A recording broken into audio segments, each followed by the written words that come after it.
اللهم يا مسبب الأسباب، يا فاتح الأبواب، يا سامع الأصوات، يا مجيب الدعوات، يا قاضي الحاجات، افرجها عن كل من ضاق به الحال. اللهم امين يا رب العالمين. بسم الله والصلاة والسلام على رسول الله. فيديو النهاردة عدى الجمال، والجمال عدى الكلام. لازم تتدفى.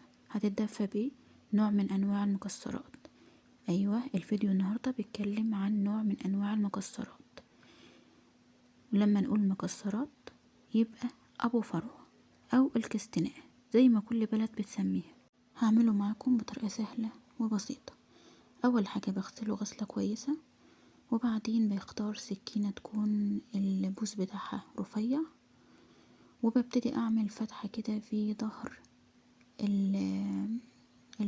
الكستناء. بتعملي كده يعني شرطة كده او علامة زائد حسب ما تحبي.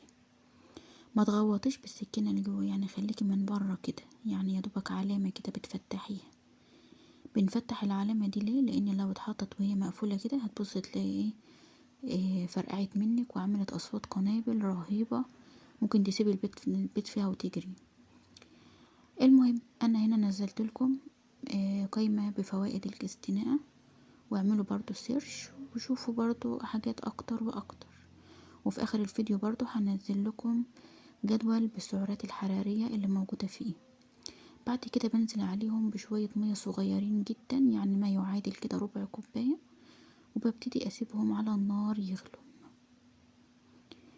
عايزة اقول لكم ان ابو فروة دوت فيه كمية يعني كمية فوايد وفيتامينات لا حصر ليها.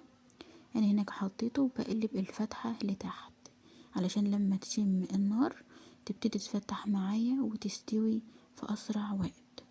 وبعد كده هستنى عليهم لما يغلوا، هشيلها وهقلبها في صينية وادخلها الفرن علشان يتحمص.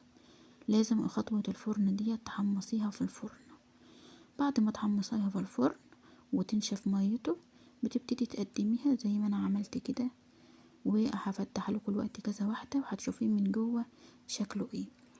الطعم زي الجوز والبندق واللوز، يعني مكسرات بس محمصة، يعني يعني مطبوخة كده، طعمه كده زي المكسرات بس مكسرات مطبوخة.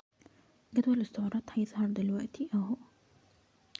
بجد فاكهة الشتا ديت لازم تجربوها، تستاهل التجربة. واعملوا سيرش وهتلاقوا ان فيها كمية فيتامينات ومعادن لا حصر ليها، بتفيد مرضى السكري ومرضى القلب، بجد رهيبة. ولو وصلتوا لغاية هنا ادعموني باللايك والشير، والسلام عليكم.